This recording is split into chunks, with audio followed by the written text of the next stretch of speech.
برداشت کرنا سیکھو گے، یاد رکھو میرے بچوں، اگر آپ صبر سیکھ گئے تو کوئی آپ کو پکڑ نہیں سکے گا۔ یہ جو ریسنگ گاڑیاں ہوتی ہیں نا، فراری اور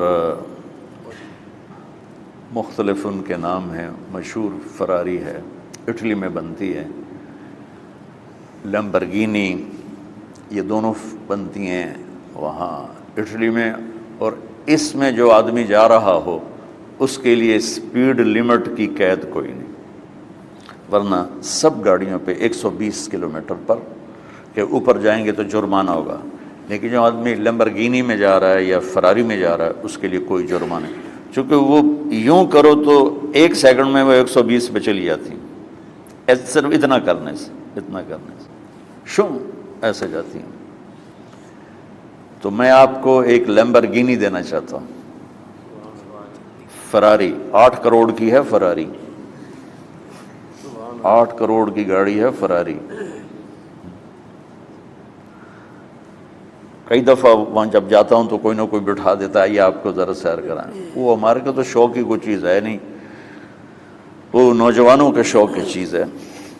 تو 8 کروڑ کی گاڑی ہے، میں مفت آپ کو دے رہا ہوں، وہ ہے صبر۔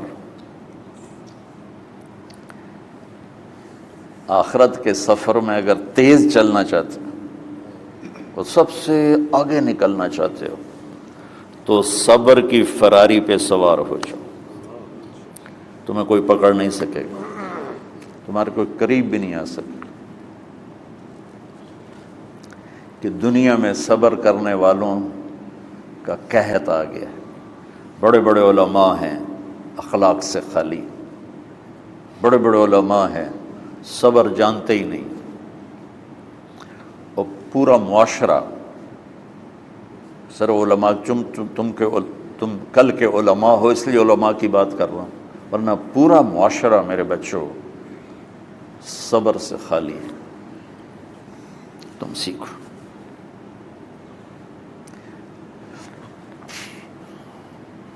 دیکھو میری ایک بات سنو، علم کی کمی ہو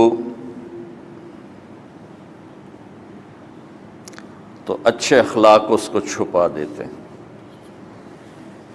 اخلاق کی کمی ہو تو بڑے سے بڑا علم بھی اسے چھپا نہیں سکتا۔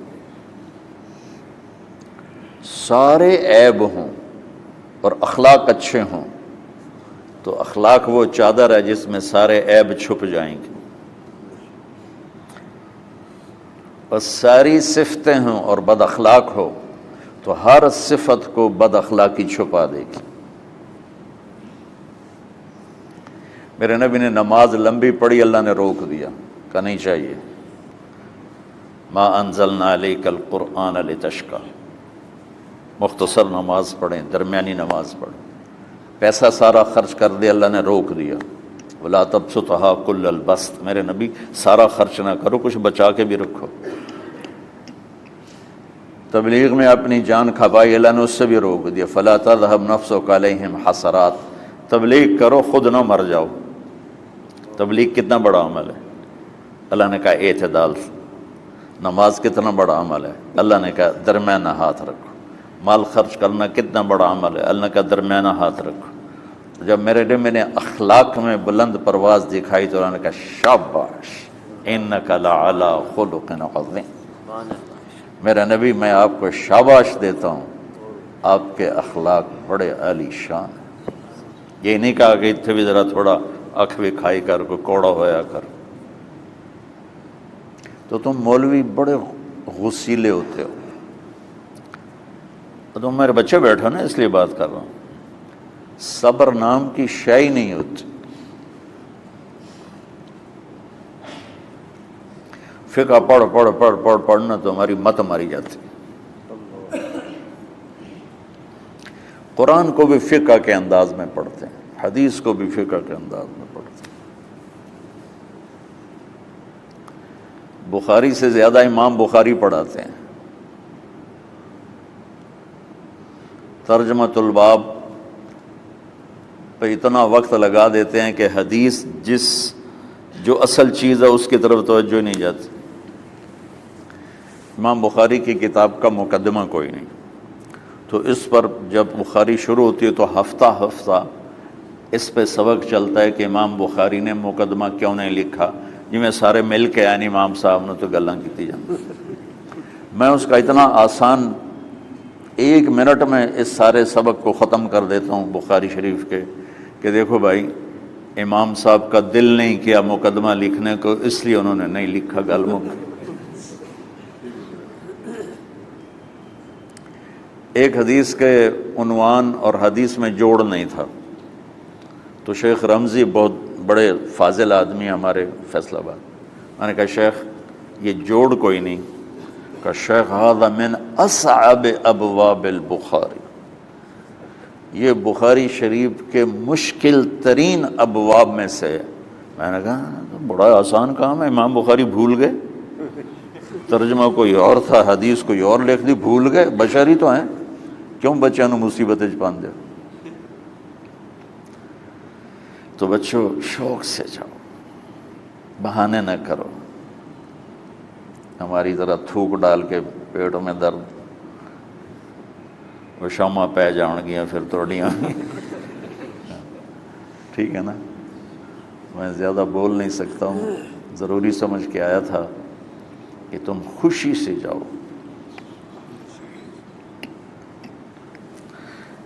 پھر اس میں جو ناگواری آئے گی اسے برداشت کرو گے تو پھر آپ کا صبر بڑھے گا۔ تمہیں صرف میری شہرت نظر آتی ہے، اس میں جتنا مجھے صبر کرنا پڑا ہے وہ تمہارے سامنے نہیں ہے، جتنی کڑوی گولیاں میں نے کھائی ہیں لوگوں سے وہ تو تمہیں نہیں پتا۔ اب تمہیں اتنا نظر آتا ہے کہ واہ واہ ہو رہی ہے آگے پیچھے لوگ، میرے اللہ کا کرم ہے، میری کیا اوقات، آج ہوں کل مر جاؤں گا، اولاد کو بھی یاد نہیں رہے گا کہ طارق جمیل کون تھا۔ جو ہے اس میرے رب کا کرم ہے، مجھے اپنی شہرت سے کبھی دھوکہ نہیں لگا، تو میرے بچوں اس لیے بتا رہا ہوں، کوئی فخر نہیں، کہ مجھے اپنی شہرت سے کوئی دھوکہ نہیں، ایک لمحے کے لیے بھی مجھے دھوکہ نہیں، میرے دل کی گہرائیوں میں یہ بات اتری کہ سب میرے اللہ کا فضل ہے، اور برائی کرنے والا اور اچھائی کرنے والا میری نظر میں برابر ہو گیا ہے۔ برابر ہونے کا مطلب پہلے سمجھو، تم مجھے گالی دو گے مجھے تکلیف ہوگی، تو میری تعریف کرو گے مجھے خوشی ہوگی، اس کو برابری نہیں کہتے، وہ تو ایک طبعی چیز ہے۔ یہ میں نے ہاتھ پہ اپنا ہی ہاتھ مارا تو اس کو درد ہو رہا،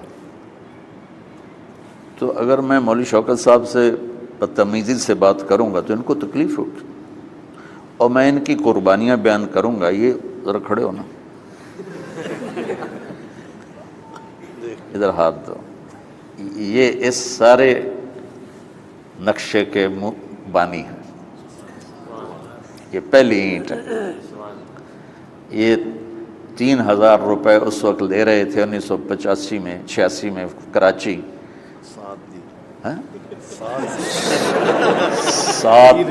7,000 ان کی تنخواہ تھی، اور میں نے ان کو تلمبے میں بلایا 900 روپے مہینے پر۔ کتنا فرق ہے 7,000 اور 900 کا؟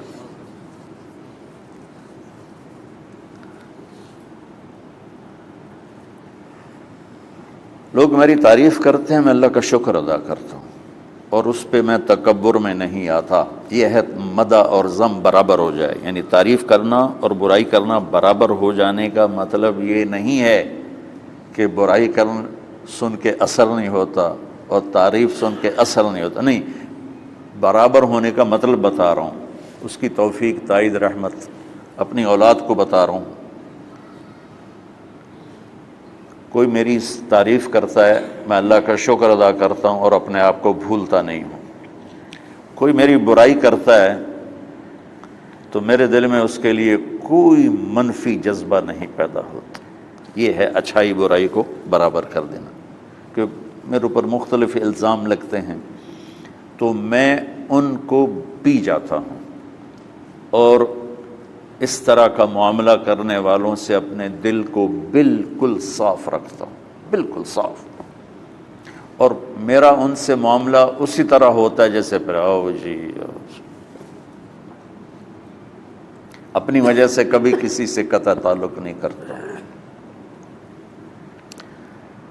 تو بچوں، صبر بہت بڑی دولت، یہ تمہاری تبلیغی زندگی میں بھی کام آئے گی، علمی زندگی میں بھی کام آئے گا، جب تم گھر والے بنو گے، شادیاں ہوں گی، اس وقت یہ کام آئے گا۔ ٹھیک ہے، اب بہانہ تو نہیں کرو گے نا، خوشی سے جاؤ گے نا؟ چلو، السلام